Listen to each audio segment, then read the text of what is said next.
Hey folks, how's it going? This is Iron Seagull here, back with another Sims 4 update video. So there is an interesting mix of good news and bad news. So SimGuru Graham made an interesting post on Mod The Sims, and there's two very interesting points. So the first thing is near the top, where basically if you have a mansion, the surrounding lots will also have their lot value impacted by it, so you can't just bulldoze the lot next to the mansion and expect to be able to afford it. It'll take a little bit more work. The second interesting point is really exciting to me. So if you don't pay the bills in The Sims 4, your power gets shut off, and then your water gets shut off as well. So it's really interesting, it's a bit more realistic, and there's actually harsher consequences for your actions rather than the Repo Man just coming and taking a couple of objects. That's not the only reason to be excited about this though. With the fact that the power can be shut off in the game, that means then the door is open for power outages by storms whenever they do a Seasons expansion pack. So that'd be really awesome because they've shied away from doing power outages in the past. They were going to include them in The Sims 2, but for some reason I don't really remember, they ended up not including them.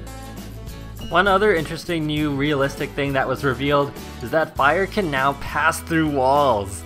So yeah, that's pretty interesting. That's not something I would have thought of asking for, but that is a really cool little touch that they're putting into the game. So I myself asked SimGuru Graham whether we're getting Stilted Foundations in the base game, especially since that mystery building I've been so curious about appears to be using them, and he said no. The building is actually decorative, it's just outside the playable area of that neighborhood. So yeah, it's never like I had high hopes for them in the first place, but it did appear that they were going to be in the game, but nope. SimGuru Sarah confirmed a couple of foods that are in The Sims 4. So we can actually bake chocolate cake, which is awesome, so we don't have toddlers, but we have chocolate cake. And grilled cheese is returning for sure, so if you were worried like I was about grilled cheese not returning, it is, thankfully. A quick confirmation that chance cards are returning, so if you're worried about those not being in the game, fear not.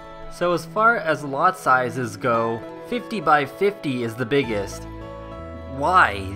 I don't understand that. I mean, if the worlds are going to be so scaled back, why are we getting smaller lots? I figured if anything we were gonna get bigger lots, like at least 100 by 100 something as like the biggest lot. It makes no sense to me, although SimGuru Sarah does say at this time regarding 64 by 64 lots, so hopefully a future patch adds a lot more bigger lot sizes. Another big disappointment is the lack of story progression.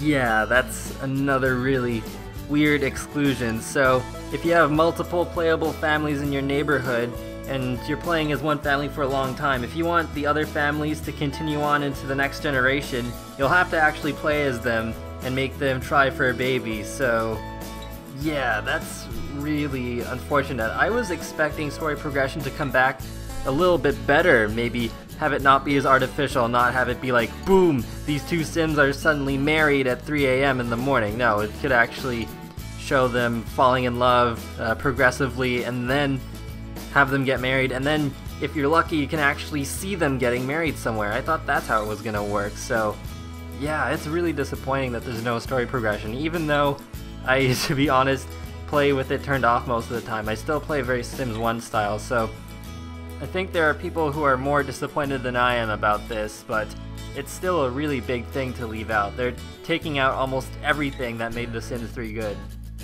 And one last bad thing, not as bad as the previous two things, but still kinda disappointing, is that the trams and steamboats are not actual transportation. They're just decorative things that move around the neighborhood. And SimGuru Trev actually chimed in saying that they don't really make sense with the way neighborhoods are set up if they were actually transportation. So I guess what he means by that is that, oh, you don't need to take those vehicles around because you just walk, which I don't think is a good reason. Unfortunately, that also makes it incredibly likely that cars, at least as ownable vehicles, will also not be in the base game, which really sucks because that's something I was really worried about, and was kind of thinking, yeah, maybe they're not in since they haven't been confirmed already. I know some people like saying that, oh, there's cars driving around in some of the videos, so that means Sims can own cars.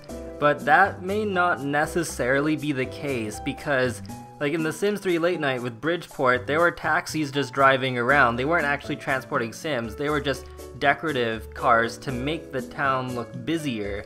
So yeah, that could be what's going on in The Sims 4.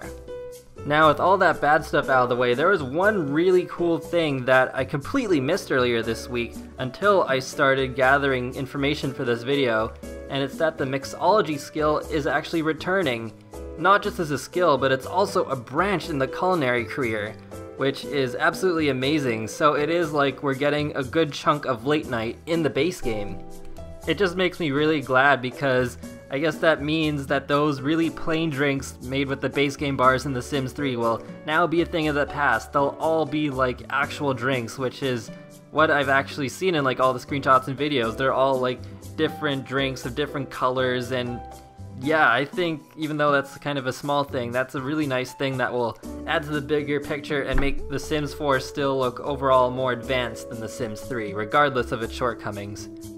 Well, that wraps up another Sims 4 update video.